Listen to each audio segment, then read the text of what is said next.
जय भीम, जय भारत, जय संविधान, सत श्री अकाल, आदाब, जय श्री राम। डियर स्टूडेंट्स, पिछली क्लास में हम अध्ययन कर चुके हैं मेवाड़ राज्य का इतिहास और मेवाड़ राज्य के इतिहास में हम चर्चा कर चुके थे राणा लाखा के बारे में। और राणा लाखा के बारे में चर्चा करने के बाद में हम थोड़ा सा उनके बारे में लिखेंगे, लेकिन इससे पहले मैं एक डाउट क्लियर करना चाहता हूं, क्योंकि मुझे एक स्टूडेंट ने डाउट लिखा था कमेंट्स के अंदर कि सर मुझे ये बताइए कि जेसा सिंह और बनवीर सोनगरा क्या एक ही नाम है या फिर अलग अलग है।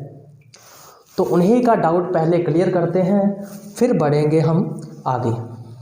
चलिए, सबसे पहले हम बात करते हैं, उनका डाउट जेसा सिंह और बनवीर सोनगरा पे था कि सर ये एक ही है या अलग अलग, वो देखते हैं। मैंने कहा कि सबसे पहले तो कौन थे, हमारे रावल रतन सिंह थे, जो रावल शाखा के क्या थे, अंतिम शासक। रावल रतन सिंह है, इन पे अलाउद्दीन खिलजी ने आक्रमण किया था और आक्रमण करने पर ये वीर गति को प्राप्त हो गए थे और मेवाड़ का प्रथम शाखा था, ये आपको याद होगा। अब उसके बाद में क्या हुआ, इनका पहले शासनकाल देख लीजिए, 1302 से लेकर के 1303 तक। अब रावल रतन सिंह जो है, इनके बाद में अलाउद्दीन खिलजी ने क्या किया, यहाँ पे आक्रमण करके अधिकार कर लिया।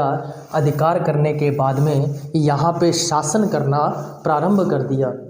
और शासन करना जब प्रारंभ किया तो खुद शासन न करके अपने बेटा जो था, उसका नाम क्या था,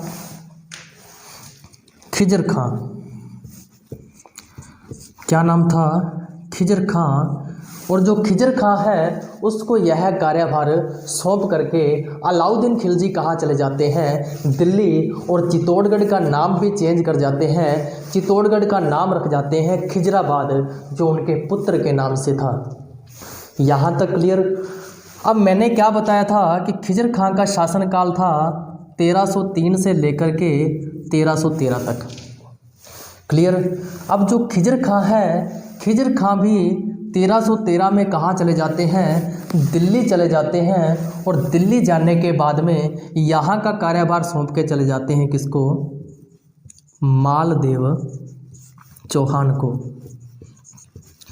जो ये मालदेव चौहान है, इसके बारे में मैंने बताया था कि मुंछाला राजा बोला जाता है इनको। और जो कान्नड़दे थे, उन कान्नड़दे के क्या है, ये भाई है। और जो मालदेव चौहान है, ये मालदेव चौहान के इन्होंने क्या किया, 1313 से लेकर के 1320 तक क्या किया, शासन किया। और 1313 से लेकर के 1320 तक मालदेव चौहान ने जब शासन किया, तब हुआ क्या, कहानी ये थी कि जो चौहान जो थे, ये सोनगरा चौहान कहलाते थे। क्योंकि मैं साथ साथ में आपको करवा रहा था ना भी कि नाडोल जो नाडोल है और पाली जो है, नाडोल पाली में पड़ता है। यहाँ के जो चौहान शासक थे वो सोनगरा चौहान थे। तो जो नाडोल वाले जालोर के जो चौहान है, वो भी कौन से थे, सोनगरा चौहान थे। अब जो जालोर वाले जो चौहान है, उनमें क्या है कि कान्नड़दे थे। कान्नड़दे के भाई कौन थे, ये मालदेव चौहान थे। ये तो आपको समझ में आ गया होगा। अब जो मालदेव चौहान, आप पूछोगे सर मालदेव चौहान को ये गद्दी पे बैठा के क्यों गए ये खिजर खां, क्योंकि मालदेव चौहान इनकी अधीनता स्वीकार कर चुके थे।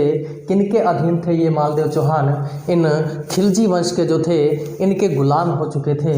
मालदेव चौहान के पुत्र का नाम मिलता है हमें, उनका नाम मिलता है जेसा सिंह। क्या नाम मिलता है, जेसा सिंह।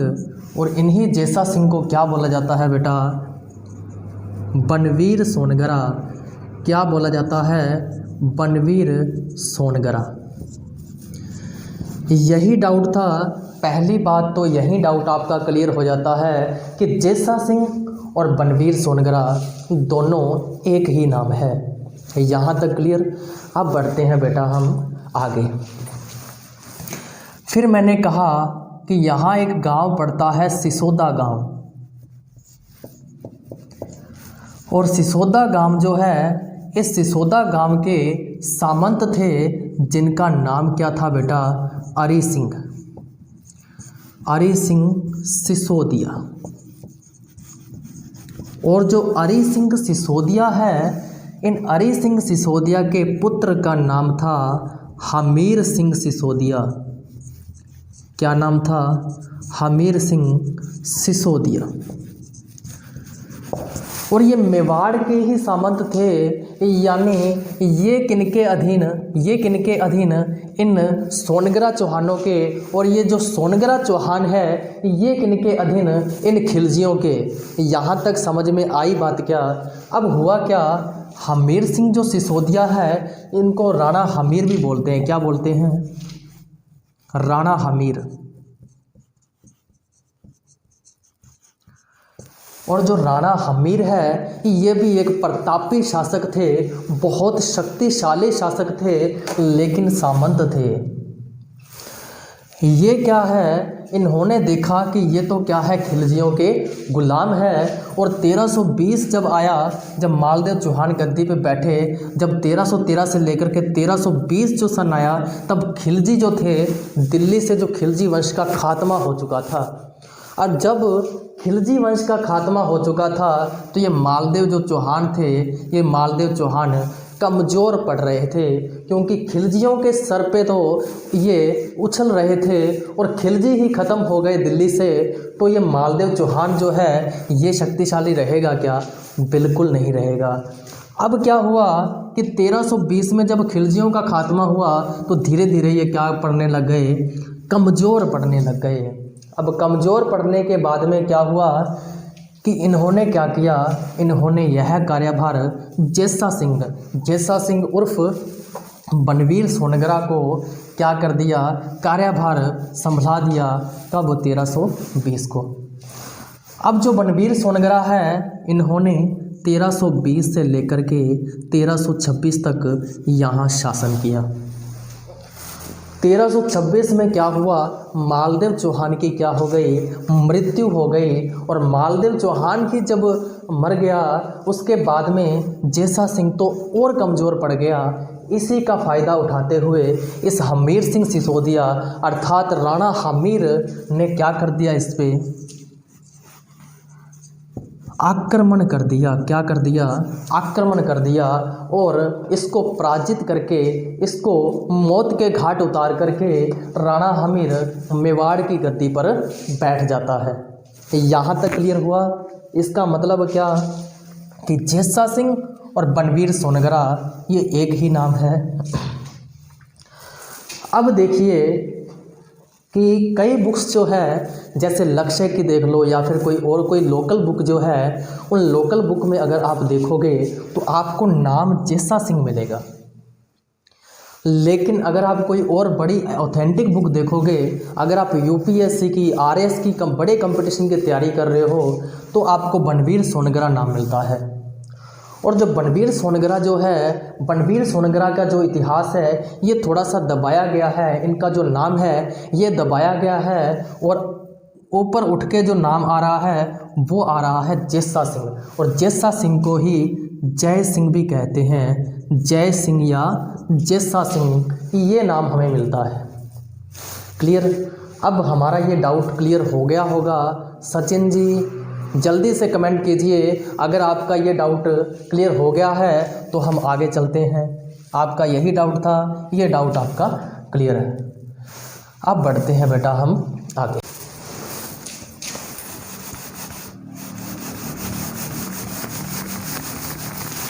चलिए जी,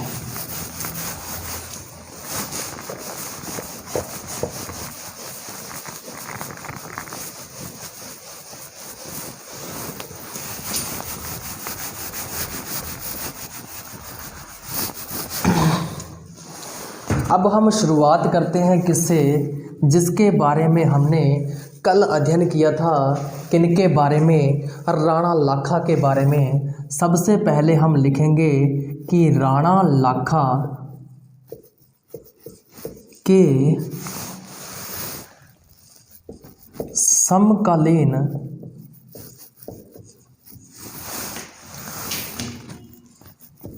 मारवाड़ शासक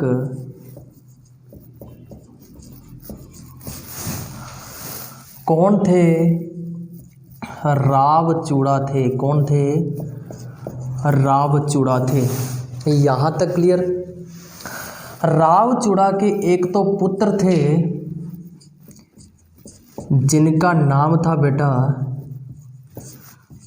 रणमल राठौड़, और एक पुत्री थी जिनका नाम था हंसाबाई।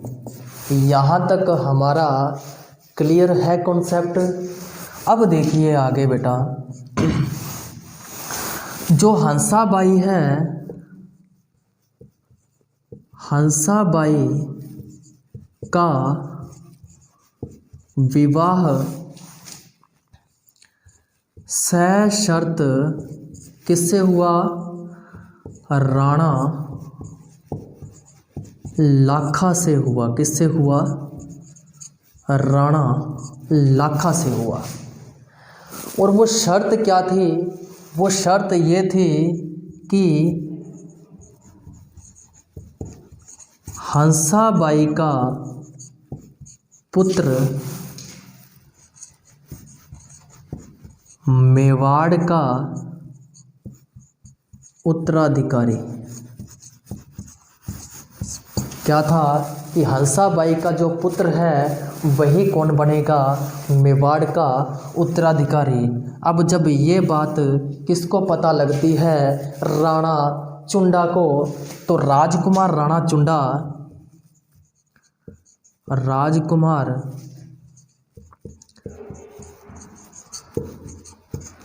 राणा चुंडा मेवाड़ छोड़कर आजीवन विवाह नहीं करने का तथा मेवाड़ की सेवा करने की प्रतिज्ञा लेते हैं। कौन लेते हैं भाई? राजकुमार राणा चुंडा। इसी कारण ही इन्हें क्या कहते हैं? राणा चुंडा को। इसी कारण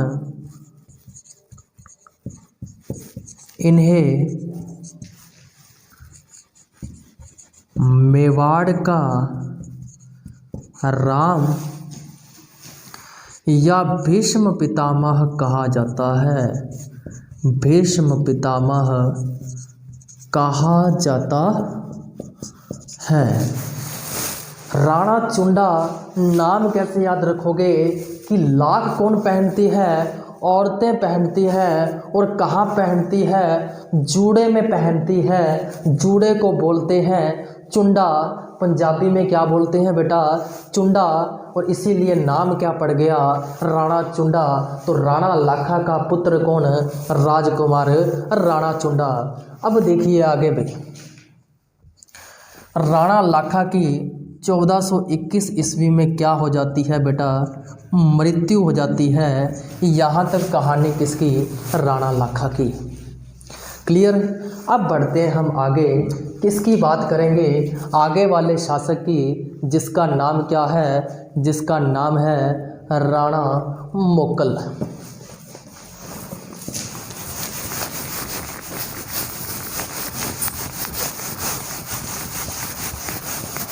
यहाँ तक मेरे ख्याल से आपको कोई भी दिक्कत आने वाली नहीं है।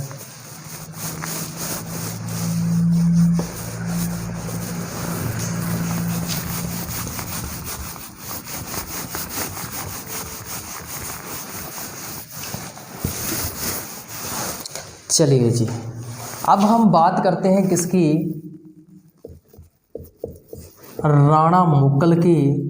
और राणा मोकल की अगर हम बात करें तो राणा मोकल का शासनकाल कब से कब तक था? 1421 से लेकर के 1433 तक शासनकाल किसका? राणा मोकल का। यहाँ तक क्लियर क्या? अब राणा मोकल की अगर हम और बात करें तो 9 ईस्वी में क्या हुआ था, जन्म हुआ था।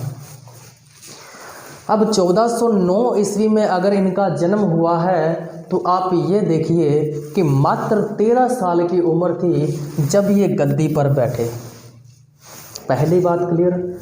अब 13 साल की उम्र में अगर कोई बाल्यावस्था में शासक बनता है तो उसका कोई ना कोई क्या होता है, संरक्षक होता है। और संरक्षक कौन था,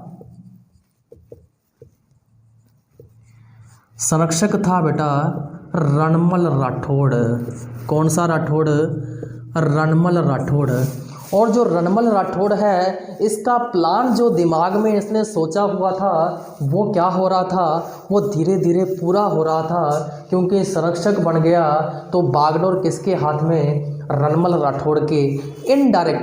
इनडायरेक्टली कैसे, क्योंकि ये ऑपरेट करते थे हंसाबाई को और हंसाबाई ऑपरेट करती थी राणा मोकल को। अब क्या हुआ, रणमल राठौड़ हंसाबाई को घुमाते थे और हंसाबाई मोकल को घुमाती थी। और मोकल तो क्या करते थे, मोकल, हंसाबाई और रणमल राठौड़, इन तीनों ने धीरे धीरे करते करते क्या किया, जो बड़े बड़े पद थे वहाँ पे मेवाड़ के सरदारों को हटा करके राठौड़ों को बड़े पदों पे नियुक्ति की शुरुआत कर दी। किसने, रणमल राठौड़ और हंसाबाई और मोकल ने। यहाँ तक क्लियर हुआ क्या। अब देखिए आगे, अगर आपसे ये पूछे कि तुलादान पद्धति के जनक,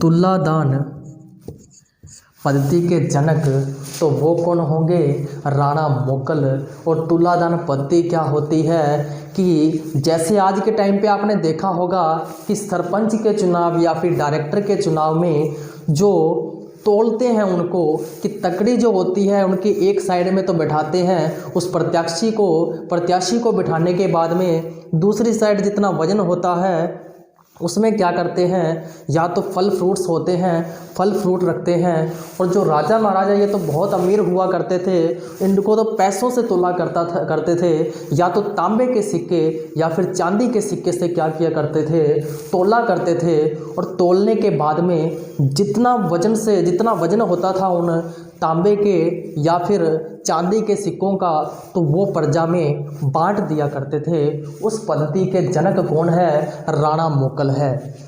यहाँ तक क्लियर क्या। चलिए आगे क्या करते हैं, आगे डिस्कस करते हैं ये कि इनको कितने बार तोला गया। तो लिखिए, राणा मोकल को जीवन काल में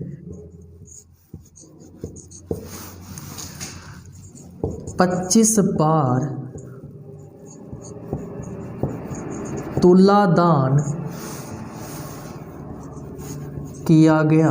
कितनी बार, 25 बार। 25 बार इनको ऐसे तोला गया राणा मोकल को। और देखिए, और आगे क्या चीज़ देखते हैं कि इनके दरबारी विद्वान कौन कौन थे। दरबारी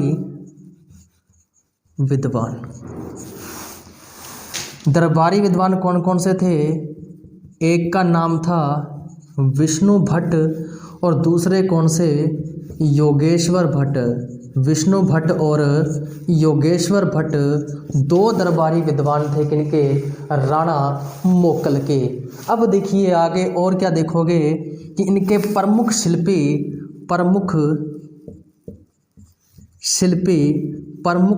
कौन कौन थे। प्रमुख शिल्पी इनके थे धन्ना, पन्ना, मन्ना और विसल। धन्ना, पन्ना, मन्ना और विसल जो है ये प्रमुख शिल्पी किनके थे, भी राणा मोकल के शिल्पी थे। आगे देखिए और क्या करवाया इन्होंने, मेवाड़ में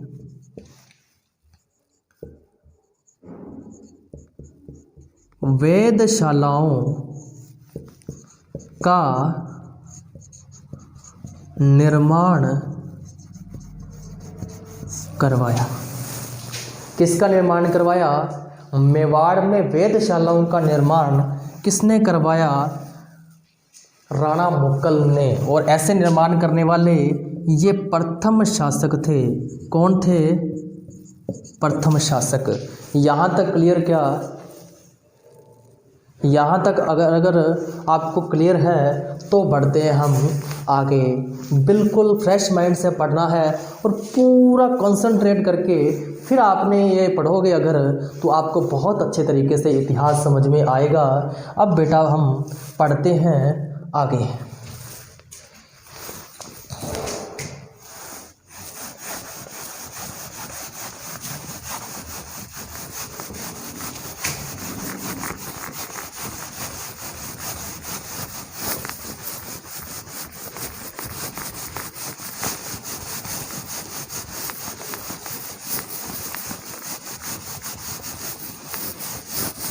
और क्या देखेंगे अब बेटा? इन्होंने निर्माण कार्य क्या करवाए? जो झालावाड़ है, झालावाड़ में आदि वराह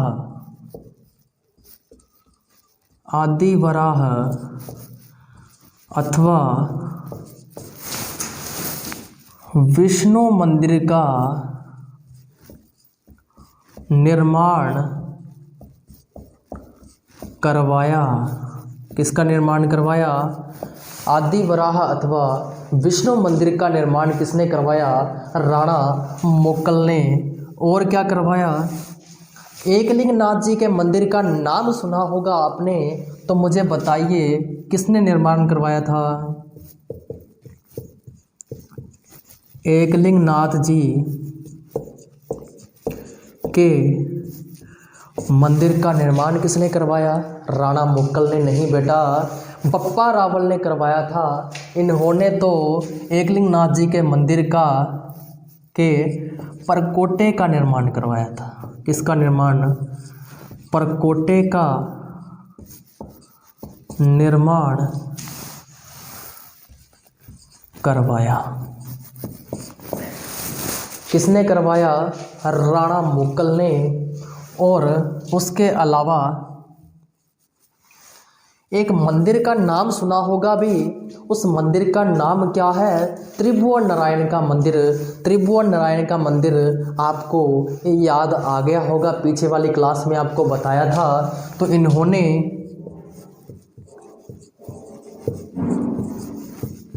त्रिभुवन नारायण मंदिर,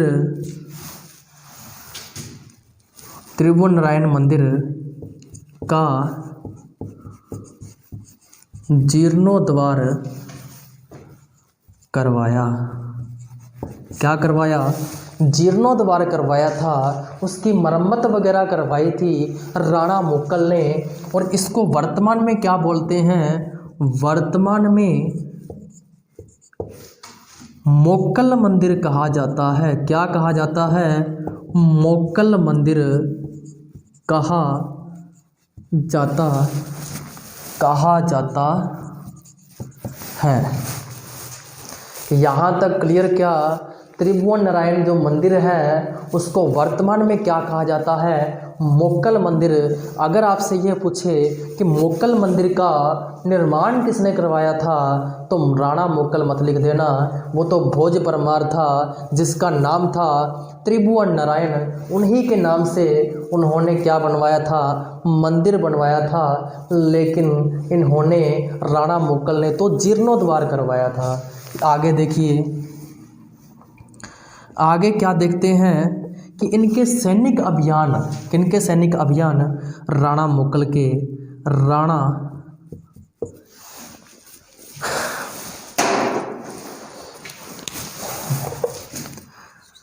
जो राणा मुक्कल है, राणा मुक्कल के सैनिक अभियान। और राणा मुक्कल के सैनिक अभियान की अगर हम बात करें तो देखिए भी, यहाँ बिठाते हैं किनको? अपने राणा मुक्कल को। और यहाँ पे क्या पड़ता है? दिल से दिल्ली, और दिल्ली में कौन थे? मुबारक शाह थे। कौन थे? मुबारक शाह। और यहाँ अगर हम बात करें तो गुजरात में कौन थे? यहाँ गुजरात पड़ता है, गुजरात में थे अहमद शाह। कौन थे? अहमद शाह। और नागौर पड़ता है यहाँ पे बेटा, और नागौर में कौन थे? नागौर में थे फिरोज खां। कौन थे? फिरोज खां। तो राणा मुक्कल ने सबसे पहले किसको पराजित किया? अहमद शाह को। और अहमद शाह को पराजित करने के बाद में नागौर में फिरोज खां को क्या किया?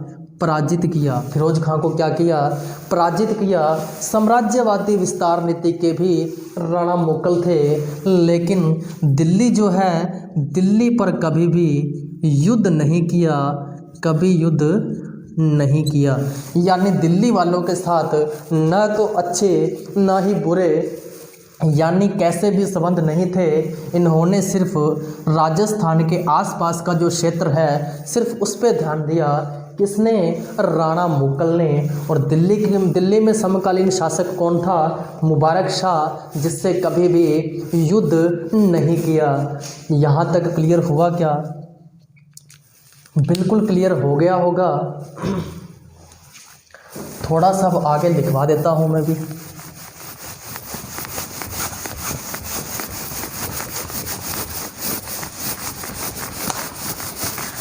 बहुत बढ़िया, मुझे पता है आपको समझ में आ रहा है भी। बहुत बहुत धन्यवाद, आपको क्लास मेरी अच्छी लग रही है। क्या लिखेंगे बेटा आगे कि रणमल राठौड़ के काल में, रणमल राठौड़ के काल में मेवाड़ में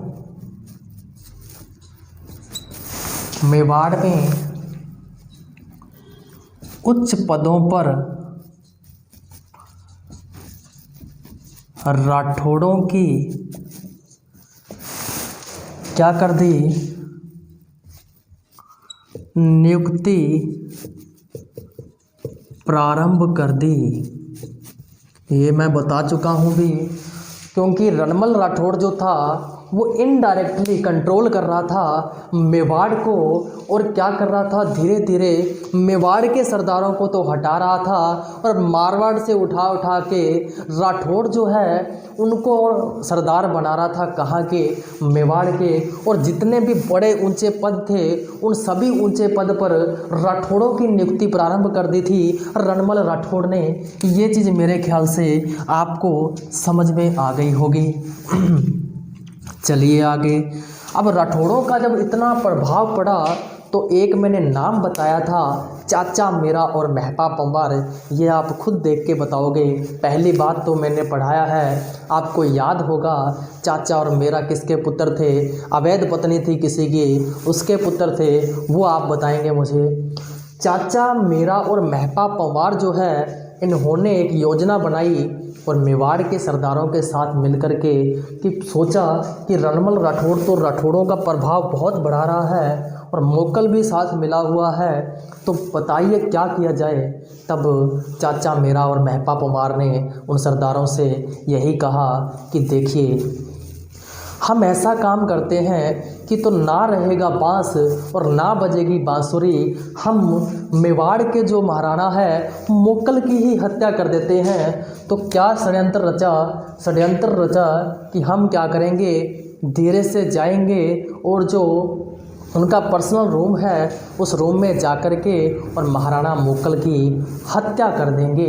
ये योजना बनाई चाचा मेरा महपा पंवार और मेवाड़ के सरदारों ने। अब क्या हुआ, ये योजना बनाने के बाद में ये योजना भी पूरी तरह से क्या रही, पूरी तरह से सक्षम रही, पूरी तरह से क्या रही, सफल रही। और क्या किया उन्होंने? हत्या कर दी राणा मुक्कल की। देखिए, राठौड़ों के बढ़ते प्रभाव को, राठौड़ों के बढ़ते प्रभाव को देखते हुए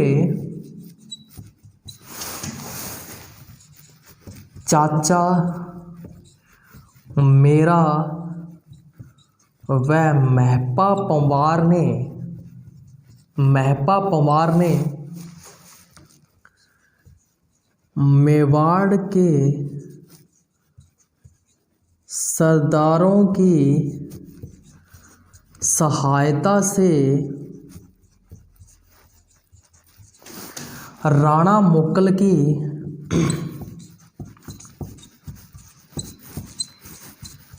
हत्या कर दी।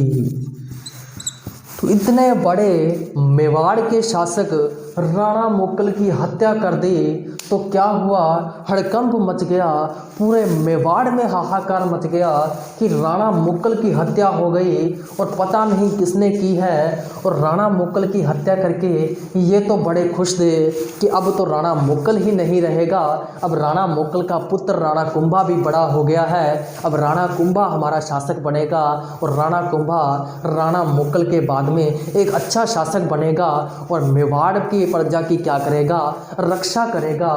ये सोच के इन्होंने क्या किया, राणा मुक्कल की हत्या कर दी। अब देखिए आगे क्या होता है। अब जो राणा मुक्कल है, राणा मुक्कल का उत्तराधिकारी राणा कुंभा था। कौन था? राणा कुंभा। अब हम बात करेंगे बेटा किसकी, राणा कुंभा की। अब राणा कुंभा पढ़ेंगे विस्तार से। चलिए अब बढ़ते हैं हम आगे। यहाँ तक मेरे ख्याल से आपको बड़े अच्छे से समझ में आ गया होगा।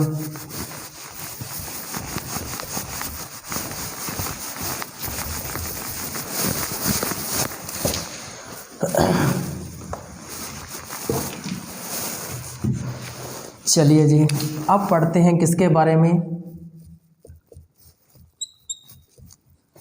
राणा कुंभा के बारे में, जिनका शासनकाल था 1433 से लेकर के 1468 तक। किसका शासनकाल? राणा कुंभा का। और राणा कुंभा की अगर हम बात करें तो पिता कौन था? राणा कुंभा के पिता का नाम था मोक्कल। माता की अगर हम बात करें तो माता का नाम था सौभाग्य देवी। क्या नाम था? सौभाग्य देवी। ठीक है। अगर हम बात करें पत्नी कौन थी तो पत्नी का नाम था कुंभल मेरू। याद रह जाएगा, राणा कुंभा से कुंभल मेरू इनकी पत्नी का नाम। यहाँ तक क्लियर हुआ क्या? इनके पुत्र थे दो, एक पुत्र का नाम था रायमल और दूसरे पुत्र का नाम क्या था? उदा। उदा बहुत ही उम्दा था। उम्दा मतलब बहुत ही अलग दिमाग का था भी। क्लियर यहाँ तक? इनकी पुत्री थी एक, जिनका नाम क्या था? रमाबाई। क्या नाम था? रमाबाई। और जो ये रमाबाई है ये संगीत और साहित्य में, संगीत व साहित्य में निपुण होने के कारण, निपुण होने के कारण इन्हें क्या कहा जाता था? इन्हें वागेश्वरी कहा जाता था। क्या कहा जाता था?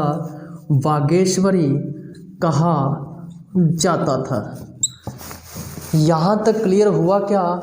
फिर बढ़ते हैं हम आगे। और जो ये वागेश्वरी है ना भी, ये वागेश्वरी जावर शिलालेख में मिलता है हमें इसका वर्णन। जावर शिलालेख जो कहाँ पे है? उदयपुर में है। कहाँ पे है? उदयपुर में है जावर शिलालेख। उसी में ही इनका जिक्र है जहाँ पे वागेश्वरी नाम दिया गया है राणा कुंभा की पुत्री रमाबाई का नाम। चलिए आगे बढ़ते हैं। इनका राज्याभिषेक तो पता है आपको 1433 में हो गया था। कहाँ हुआ था? चित्तौड़गढ़ में हुआ था। कहाँ हुआ था? चित्तौड़गढ़ में राज्याभिषेक हुआ था राणा कुंभा का। और क्या बात करते हैं? और बात करते हैं कि इनके गुरु का नाम क्या था? गुरु का नाम था हीरानंद आर्य। क्या नाम था? हीरानंद आर्य। अगर आपसे ये पूछे कि इनके संगीत गुरु का क्या नाम था, तो संगीत गुरु का नाम क्या था बेटा? संगीत गुरु का नाम था सारंग व्यास। क्या नाम था? सारंग व्यास। अगर ये पूछें अगर आपसे इनके जो सहायक संगीत गुरु का क्या नाम था? सहायक संगीत गुरु। तो सहायक संगीत गुरु कौन थे? उनका नाम था बेटा कान्हा व्यास। क्या नाम था? कान्हा व्यास। ये किनकी बात है? राणा कुंभा की। गुरु बोले तो हीरानंद आर्य, संगीत गुरु सारंग व्यास और सहायक संगीत गुरु कान्हा व्यास किनके थे? राणा कुंभा के। रट लेना बहुत इम्पोर्टेंट है भाई। संगीत गुरु, सहायक संगीत गुरु और गुरु तीनों अलग अलग है और तीनों अलग अलग आप अपने दिमाग में फिट रखोगे। भूलना मत, बिल्कुल भी नहीं भूलना है। आगे देखते हैं बेटा। सबसे मोस्ट इम्पोर्टेंट है इनकी उपाधियाँ। क्या है? उपाधियाँ। उपाधियाँ इनकी बहुत है। एक तो है इनकी अभिनव भट्टाचार्य। क्या नाम है? अभिनव भट्टाचार्य। किनकी उपाधि बेटा? राणा कुंभा की। इसका अर्थ है नव्य भारत। क्या है? नव्य भारत। यहाँ तक क्लियर है क्या? और इनकी उपाधि कौन सी है? हिंदू सुल्तान। और क्या है? हाल गुरु। और कौन सी है? छाप गुरु। और कौन सी है? शैव गुरु। कौन सी? शैव गुरु। और कौन सी है बेटा? अश्वपति। कौन सी है? अश्वपति। अश्वपति क्यों? क्योंकि घोड़े के बहुत ज़्यादा शौकीन थे राणा कुंभा, इसीलिए इनकी जो उपाधि मिलती है वो है अश्वपति। और कौन सी है? नरपति। ठीक है। नरपति के बाद में दान गुरु। कौन सी है? दान गुरु। और संगीत गुरु और साहित्य गुरु। ये सारी उपाधियां जो है, ये सारी उपाधियां हैं हमारे राणा कुंभा की। मोस्ट इम्पोर्टेंट लगा के लिख लेना। एक उपाधि और लिख लो, स्थापत्य गुरु। स्थापत्य गुरु। संगीत में इनका बहुत बड़ा योगदान है और संगीत में ये बहुत बड़े शौकीन हुआ करते थे। और इनके गुरु आप देख सकते हो, संगीत गुरु है, सहायक संगीत गुरु है और इनका संगीत में बहुत ज़्यादा रुचि हुआ करती थी किनकी? राणा कुंभा की। यहाँ तक मेरे ख्याल से आपको समझ में आ गया होगा। तो उपाधियाँ यहाँ पे मोस्ट इम्पोर्टेंट लगा देना, बहुत बार एग्जाम में क्वेश्चन पूछा जाता है। आगे चलते हैं। चलें आगे। क्या बिल्कुल दिखाई दे रहा होगा आपको?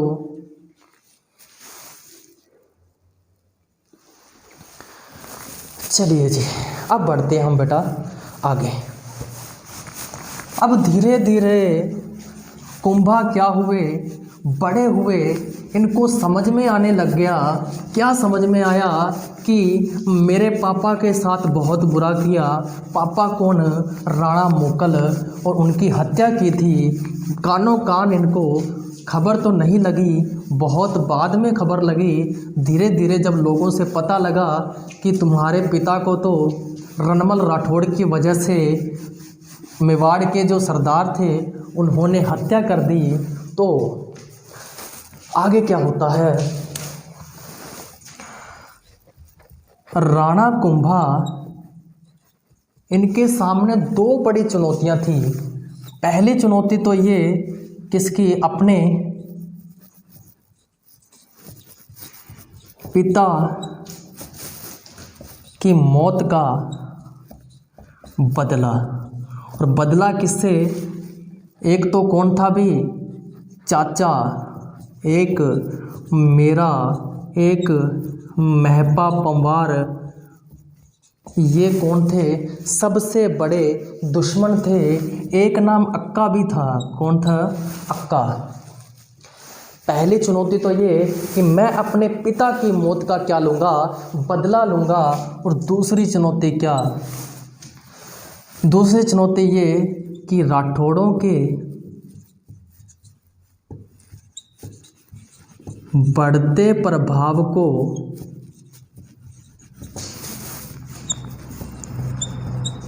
कम करना। ये दूसरी सबसे बड़ी चुनौती थी। इसके बारे में हम चर्चा करेंगे अगली क्लास में। अब आप याद रखोगे यहाँ तक कि राणा कुंभा की दो सबसे बड़ी चुनौतियाँ, पहली चुनौती तो ये कि अपने पिता की मौत का बदला लेना, और दूसरी सबसे बड़ी चुनौती ये कि पूरे राठौड़ों का प्रभाव बढ़ रहा था कहाँ पे?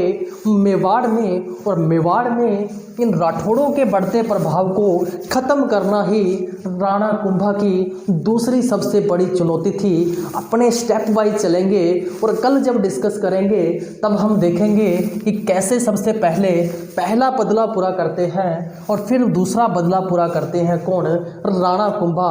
और राणा कुंभा छक्के छुड़ा देते हैं दुश्मनों के। पहले तो किसकी हत्या करते हैं? चाचा मेरा और महपा पंवार की। फिर किसकी करते हैं? रणमल राठौड़ की। और फिर उसके बाद में राठौड़ों के प्रभावों को बिल्कुल जड़ से ख़त्म कर देते हैं। और कैसे भागते हैं राव जोधा आगे आगे और कुंभा के सेनापति पीछे पीछे, और भागते को रास्ता नहीं मिलता राव जोधा को। कभी तो काहुनी जाता है और कभी बीकानेर में, कभी जाके जोधपुर से भागता है बेचारा मंडोर से, और होता हुआ कभी बीकानेर, बाड़मेर, जालौर, पता नहीं कहाँ कहाँ घूमता हुआ भागता जाता है। लेकिन राणा कुंभा का सेनापति पीछे पीछे पीछे पीछे पूरे राव जोधा के पीछे पड़ जाता है। राणा कुंभा बोलता है अपने सेनापति, किसको बनाता है सेनापति? राणा चुंडा को, कि राणा चुंडा जी आप जाइए और पीछे पड़ जाइए राव जोधा के, छोड़ना मत उसको। जहाँ कहीं भी भाग ले उसको पकड़ के मेरे पास ले आना। और इन राठौड़ों को तो मैं देखता हूँ कितना बवाल मचा रखा था, और राठौड़ों ने कूटनीति से कैसे मेरे पिता की हत्या की, हंसाबाई की शादी राणा लाखा से कर दी, ये तो मुझे पता ही नहीं था। और राणा कुंभा जो है बहुत बड़े वीर भी कहलाते हैं, संगीत में निपुण भी कहलाते हैं। इनके बारे में हम चर्चा करेंगे अगली क्लास में। तो मेरे ख्याल से आपको मेरी क्लास बड़ी पसंद आ रही होगी, और हम नेक्स्ट क्लास में इसके बारे में चर्चा करेंगे कि कैसे बदला लेते हैं राणा कुंभा अपने पिता का, और कैसे राठौड़ों के प्रभाव को ख़त्म करते हैं जड़ से। इसके बारे में हम अगली क्लास में जिक्र करेंगे। मिलते हैं नेक्स्ट क्लास में। धन्यवाद। जय हिंद।